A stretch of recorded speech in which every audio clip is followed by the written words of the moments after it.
अब प्रस्तुत छ रेडियो पत्र जीवन चरित्र। प्रस्तुत छ लेखक प्रभा पोखरेल सोयसाज्यूले लेख्नु भएको कथा माया।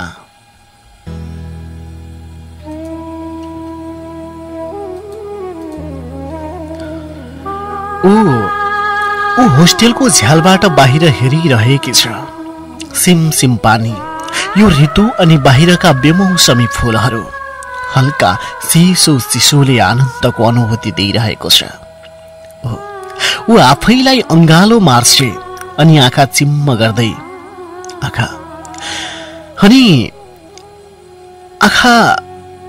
आँखा चिम्म गर्दै एक होल मानिसहरू बसिरहेको चिया पसललाई हेर्छे। मान्छेका मगजै तान्ने गरी चर्किएको घाम भन्दा त यो चियाको चुस्कीमा पनि आनन्द आउने चिसो नै स्वर्ग नि आफै सोच्छ। हो, ऊ मान्छेका मगजै तान्ने गरी चर्किएको घाम भन्दा त यो चियाको चुस्कीमा पनि आनन्द आउने चिसो नै स्वर्ग नि आफै सोच्छे। उसका नजरहरू बाटोका एक हुल केटाहरूतिर लाग्छ। कल्याङ मल्याङ काम थाप्दै सुन्छे। पातलो पातलो शरीर, तर फुकेको छाती, गोरो अग्लो चस्मा लगाएर भलादमी जस्तो देखिएको। फेरि सोच्छे, यो चस्मा चाहिँ उद्दण्ड मान्छेलाई पनि भलादमी झैं देखिने साधन हो कि कसो हो भने यो चस्मा चाहिँ उद्दण्ड मान्छेलाई पनि भलादमी झैं देखिने साधन हो कि कसो। उमेर त्यस्तै 20-22 हुँदो हो। उसको नजर उसमै अड्किरहे। ओहो, हाउभाउ पनि कस्तो दुरुस्तै। उसलाई बाल्यकालमा देखेको अनि घण्टौं लुकी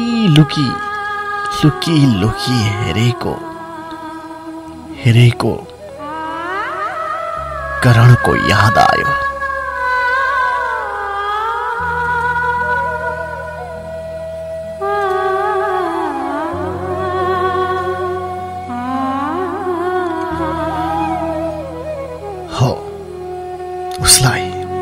उसलाई बाल्यकालमा देखेको अनि घण्टौं लुकी हेरेको करणको याद आयो। करण उसको बुबाको साथीको छोरा अनि ऊ र करण गाउँको एउटै विद्यालयका विद्यार्थी। तर उमेरमा 5-6 वर्ष जेठो करण अनि कक्षा पनि फरक। ऊ सानी कक्षा, चराकी फुस्सी हो अनि करण चाहिँ अग्लो। अनि ऊ पनि त सानी कक्षा 4 की फुस्सी। करण अग्लो, जुङ्गाको रेखी बस्न थालेको 9 कक्षाको छात्र। खै किन उसलाई करण राम्रो लाग्थ्यो। कहिले कक्षा कोठाबाट लुकेर बाहिर चियाउँथे अनि ठुलो हेरिरहन्थे। कहिले शिक्षकले पढाउँदै चोर आँखाले सुटुक्क बाहिर हेर्दै बस्थे।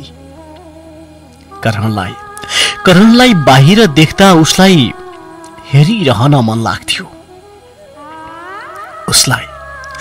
उसलाई सानैदेखि कविता लेख्न मन पर्थ्यो। करणलाई मनको कुनामा लुकी राखेको पाउँदा उसलाई अचम्म लाग्थ्यो। अरे, आफ्नै मन बुझ्न र छुट्याउन नसक्ने मान्छेको बच्चा माया पिरतीका कविता र गीत लेख्ने गर्थ्यो।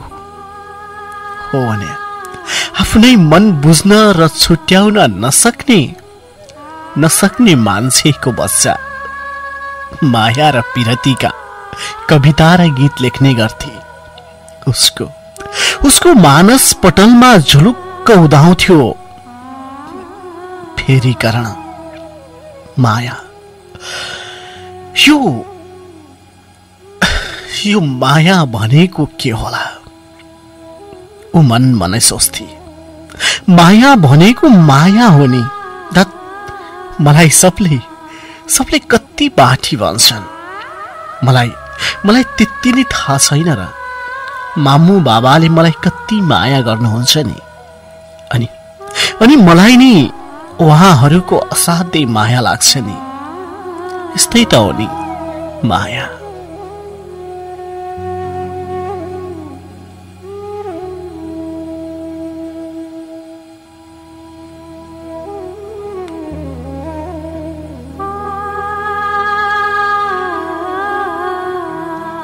हो त, मामु बाबाले मलाई कति माया गर्नुहुन्छ नि, अनि मलाई नि उहाँहरूले असाध्यै माया लाग्छ र उहाँहरूको पनि त मलाई माया लाग्छ नि। यस्तै त होला नि, होइन र यो माया। अनि मलाई करणलाई किन हेरिरहन मन लागेको होला? अनि मलाई चाहिँ करणलाई चाहिँ किन हेरिरहन मन लागेको होला? ऊ फेरि एकछिन गम्थे। राम्रो लागेर नि, यसमा के सोचिरहनु पर्ने र? अनि खेल्न पुग्थे बर पिपलको छहारीमा, कहिले आँप टिपेर खाँदै त कहिले किम्बु कता पाकेको छ भनी चाहर्दै। गाउँको विद्यालय अनि विद्यालयमा सबैजनालाई पानी पिउन बनाएको एउटै धारा हो। एक दिन टिफिनमा कबड्डी खेल्दा खेल्दै गीताले लडाइदिन्। अलिक परतिर सानो खाल्डो रहेछ। खाल्डोमा जमेको हिलोले जामा फोहोर भयो नि। ला म पखालेर आउँछु, पानी पनि पिउँछु। ऊ दगुरेर धारातिर गइहाली र दगुरेर धारामा पुगी। हेर, कुहिनोमा घाउ भएछ, आऊ अफिस जाऊ, म डेटोल लगाइदिन्छु। पुलुक्क हेरी करण कहिल्यै नबोलेकी तर हरेक दिन नबिराई हेरेको मान्छे। कति बेला अनुहार रातो भएछ उसलाई, त्यसै लाज लागेर आयो। नाइ केही भएको छैन। ऊ दगुर्न खोजी, फेरि ढुङ्गामा ठेस लागेर बुर्लुङ्गै लडी।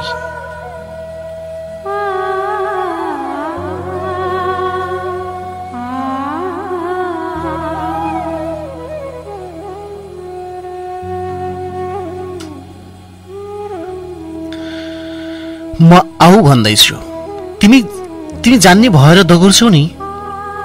करण उठाउन आइपुग्यो।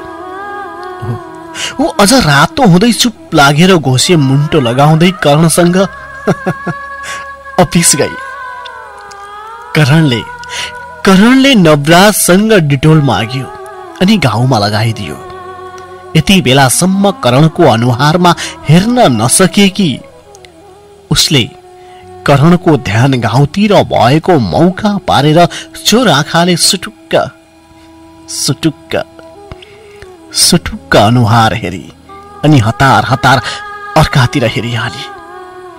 यति नजिकैबाट त कहिल्यै हेरेकी थिएन उसले करणलाई। उसलाई झन् लाज लाग्यो। मुटुले नि यही बेला ढुकढुकी बढाइदियो। कति बेला यहाँबाट भागौं जस्तो भयो।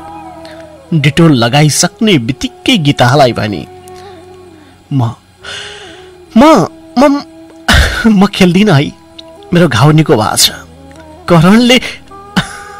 करणले करणले नदेखाउँदासम्म घाउ नै नदेखिएकी उसलाई अहिले भने घाउकै बहाना पारेर कक्षा कोठामा एक्लै बस्न मन लाग्यो। भोलिपल्टदेखि त उसलाई झन करणलाई नै हेरिरहँ जस्तो लाग्न थाल्यो। हो, सायद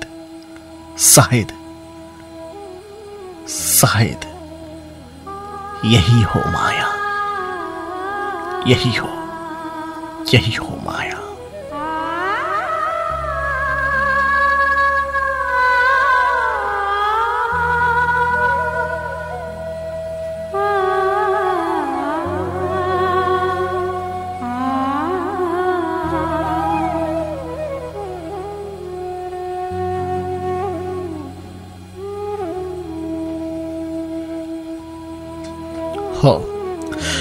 ऊ खेल्दै लडेपछि दगुर्दै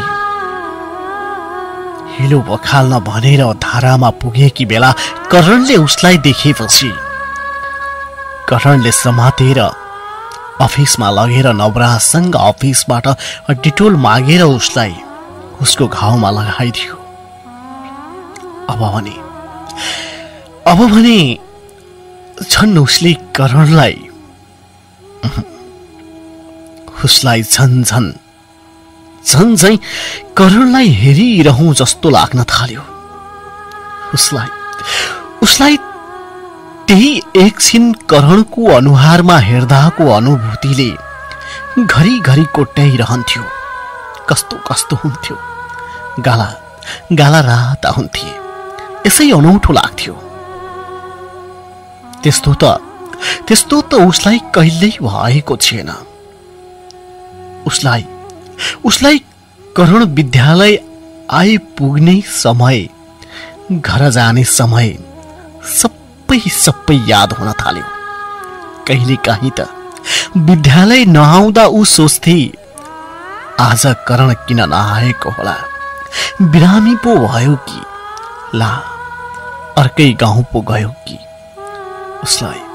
उसलाई विद्यालयबाट कहिले घरतिर कुद्नु झैं हुन्थ्यो, अनि फेरि कहिले भोलि होला जस्तो लाग्थ्यो। भोलि त करण आउँछ होला नि। आज त विद्यालय कस्तो नरमाइलो नमज्जै भयो।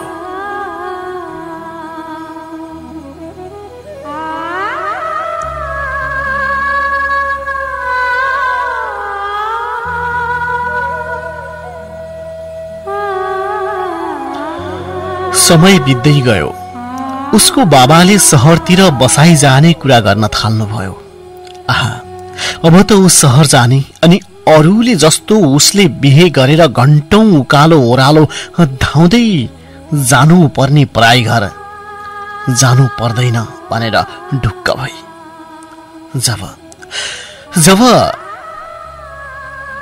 जब ठुली हुँदै गएकी थिए उसलाई त्यही कुराले मनमा चोट लाग्यो। ऊ सम्झेरै दुखी हुन्थी के उसले बाबा मम्मीलाई छोडेर जानुपर्छ, त्यो पनि कति दिन या घण्टौं लाग्ने, कहाँ टाढा रहेको अर्काको घरमा।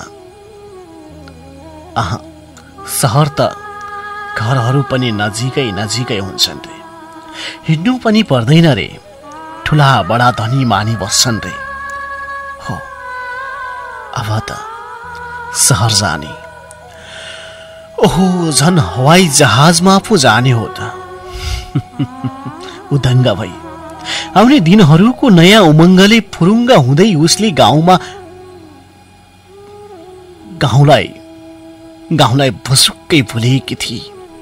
शहरको विद्यालय त झनै उसलाई कहिले जाउँ चाहिँ भएको थियो। हो, आज फेरि उसलाई त्यही गाउँको याद आयो, तर गाउँले कुनै दुःख होइन, बचपनको मिठो आभास, ती खोला झरना, त्यो मिठो पानी, चौतारी लेक बेसी सबैको न्यानो माया च्यापेर लाग्यो। हो, सबैको न्यानो माया च्यापेर ल्यायो। कहिले आफ त कहिले लिसी टिप्दै पेट भरि, कहिले नसकिने अद्भुत न्यानोपन भरिदियो हो।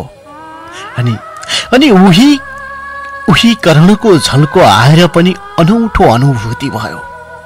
उसले लामो सासले फेरि त्यही झ्यालबाट बाहिर हेरी। कल्याङ मल्याङ गर्ने केटाहरू गइसकेका रहेछन्। उसलाई यादै यादको बसादीले रुझाइदिएर फेरि मुसुक्क मुस्कुराई। गाउँबाट कसरी सहर र सहरबाट म यो विशाल सहर, यो काठमाडौँ हानिए। सोच्दा सोच्दै पुनः उसको दिमागमा करण आयो। साँच्चै करण पनि त काठमाडौँमै छ नि। उसलाई करण कस्तो भयो होला, के गर्दैछ होला भन्ने कौतूहलता जागेर आयो। उसको मनमा त्यही पुरानो याद बल्झियो। फोन नम्बर पत्ता लगाउन नि गाह्रो रहेन। बाबाको साथीको छोरा न हो। टुक टुक टुक टुक फोनको नम्बरहरूको टुक टुक सँगै उसको मुटुको धड्कन पनि तीव्र गतिमा चल्यो। उसले बिर्सी पो सक्यो कि के भन्ने हो, के सोच्ने हो। कता कता डरमा जलिरहे पनि उसको फोन थिचिरहेकी थिए। उसको फोन थिचिरहेका हात रोकिएनन्। न त करणलाई भेट्ने चाहना नै भाग्यो उसको। पहिलो दिन उसले फोन गरेकी थिए। दोस्रो दिन फेरि करणले फोन गर्यो। उसको होस्टेलमै भेट्न आउँछ रे करण।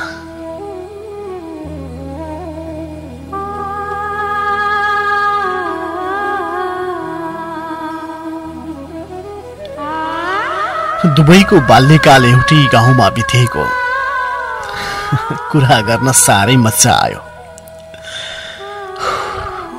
त्यो चौतारी, टाढा काँडा विद्यालय, त्यो बुरुक बाख्राको पाठो जसरी उफ्रेको चहुर, ती खुट्किला त्यो बस्ती, पाखा पखेरा, खोला नाला। दुबईको बाल्यकाल एउटै गाउँमा बितेकोले उनीहरूलाई कुरा गर्न साह्रै मजा आयो। अनि बाल्यकालमा चोरी चोरी हेरेको अनुभव हाँस्दै सुनाउँथिन्। ऊ करणसँग पुरानो साथी झैं खुल्न सकी। कसैसँग खुलेर कुरा गर्नु पनि कति मजाको कुरा। आहा, करणको फोन आयो। हेलो।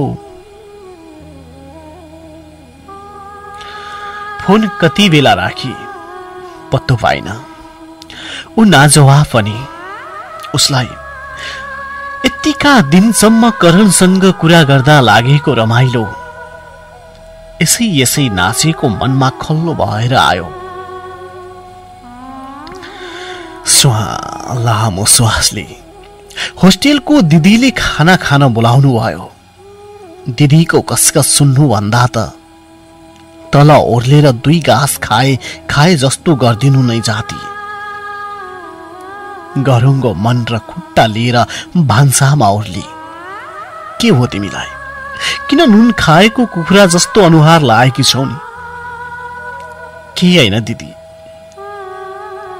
कहाँ छु र नुन खाएको कुखुरा जस्तो? नसुहाउँदो कुरा। ऊ मुस्कुराए। जबरजस्तीको मुस्कुराइमा कति नि मिठास नहुने, बरु रुन खोजे जस्तो देखिने। कोठामा फर्की। उसको नीलो मखमली दन्तमा घोप्टिएर रौँ लाग्यो। तर आँसु नै निस्केन। गीत सुनौ कि के गरौं? बाहिर चोकतिर पो जाउँ कि हैन छतमा जाउँ कि? यसै छटपटी भयो। डायरी झिकी र लेखिए सम्बोधन। भो भो केही लेख्दिन। करण र लेखी।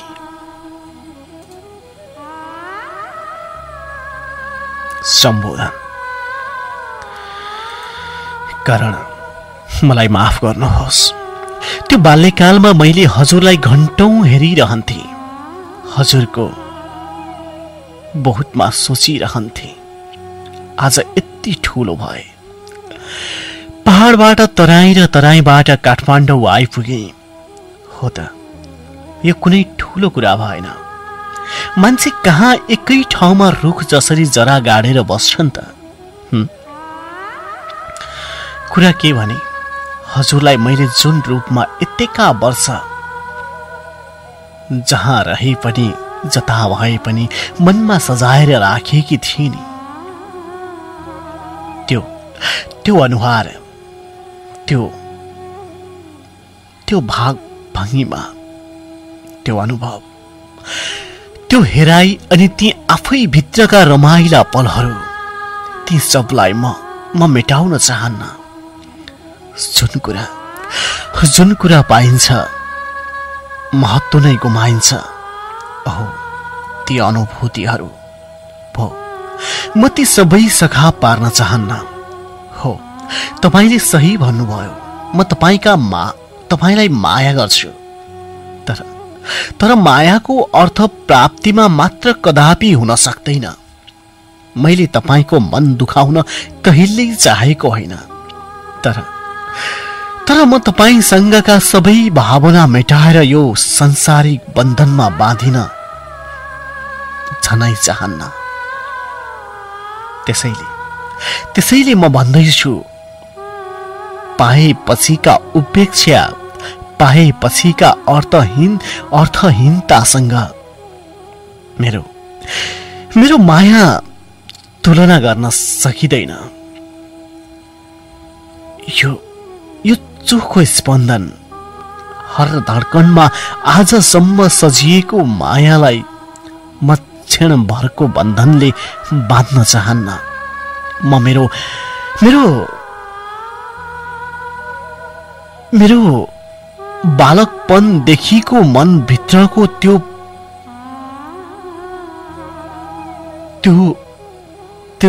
प्रतिमालाई कहिल्यै हलचल गराउन चाहन्न। त्यसै गरी वर्षौं सजाउन चाहन्छु। माया भनेको मनमा हुन्छ, अरू कहीँ पनि हुँदैन। माया यति विशाल, अमिट, अमूल्य अनुभवलाई क्षणभरको मृग तृष्णासँग जोडेर भताभुङ्ग बनाउन सक्दिन। के मनभित्रको माया शरीरसँग जोडिएर आउनु पर्छ र? के मनभित्रको माया शरीरसँगै जोडिएर आउनु पर्छ र? म मान्दिन त्यस्तो संसारिक भ्रमलाई। माफ गर्नुहोस् करण, म हजुरलाई यो जुनीभरि अनुभव गर्न चाहन्छु। केही प्यासहरू पछिका प्राप्तिले त्यो अनुभूति चकनाचुर पार्न चाहन्न करण। म त हजुरलाई यो जुनीभरि अनुभव गर्न चाहन्छु। केही प्यासहरू पछिका प्राप्तिले त्यो अनुभूति चकनाचुर पार्न चाहन्न। उही प्रभा।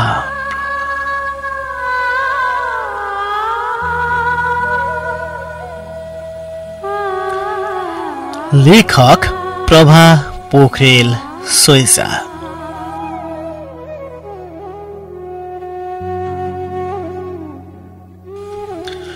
आदरणीय श्रोतावृन्द, कार्यक्रम जीवन चरित्र सुनिरहनु भएको थियो। लेखक प्रभा पोखरेल सोइसाज्यूले लेख्नु भएको कथा मायालाई आजको जीवन चरित्रमा साभार गरेका थियौं। तपाईलाई आजको कथा कस्तो लाग्यो? अनि आजको कथा जस्तै तपाईले पनि कथा लेख्नु भएको छ भने हामीलाई तपाईको कथा लेखी पठाउनुहोस् है त। तपाईँ कामको सिलसिलामा धनगढी आउनु भएको छ भने उत्तर बेहिनी अवस्थित दिनेश एफएमको कार्यालयमै आएर पनि आफ्नो कथालाई छोड्न सक्नुहुन्छ। अनि पत्र मार्फत आफ्नो कथालाई पठाउन चाहनुहुन्छ भने कार्यक्रम जीवन चरित्र सुदूरपश्चिमको आवाज दिनेश एफएम 93.8 मेगाहर्ज धनगढी 4 उत्तर बेहिनी कैलाली यही ठेगानामा पनि आफ्नो कथालाई लेखेर पठाउन सक्नुहुन्छ। अनि तपाईँ इमेल र इन्टरनेटको पहुँचमा हुनुहुन्छ भने rj.chandra93.8@gmail.com त्यसै गरी radio.dinesfm93.8@gmail.com मा पनि आफ्नो कथालाई मेल गर्न सक्नुहुन्छ भन्दै आजलाई भने कार्यक्रम जीवन चरित्रबाट विदाईका हातहरू हल्लाउनु पर्ने बेला भइसकेको छ। लौ त श्रोता, यतिन्जेलसम्म धनगढीबाट दिनेश एफएम 93.8 मेगाहर्ज सुनि बसिरहनु भएका तपाईँ सम्पूर्ण श्रोता वृन्दहरूलाई धेरै धेरै धन्यवाद र धन्यवाद लम्की कैलालीबाट प्रसारित रेडियो जनता एफएम 89.1 मेगाहर्ज सुन्दै बसिरहनु भएका तपाईँ सम्पूर्ण श्रोता वृन्दहरूलाई पनि धेरै धेरै धन्यवाद र धन्यवाद लेखक प्रभा पोखरेल सोयसा ज्यूप्रति पनि हार्दिक हार्दिक आभार व्यक्त गर्दै तपाईको मनको साथी म चन्द्र थापा दोस्रो शनिबार यही समयमा यही स्टुडियोबाट यसरी नै तपाईको वास्तविक जीवनसँग साझिएर बसेको एउटा कथा अनि तपाईकै काल्पनिक जीवनसँग बाँधिए जस्तै लाग्ने एउटा कथा लिएर आउने बाचा सहित आजलाई भने कार्यक्रम जीवन चरित्रको यो श्रृङ्खलाबाट विदाईका हातहरू हल्लाउँछु। तपाईको यो साता शुभ बितोस्। नमस्कार, शुभरात्रि।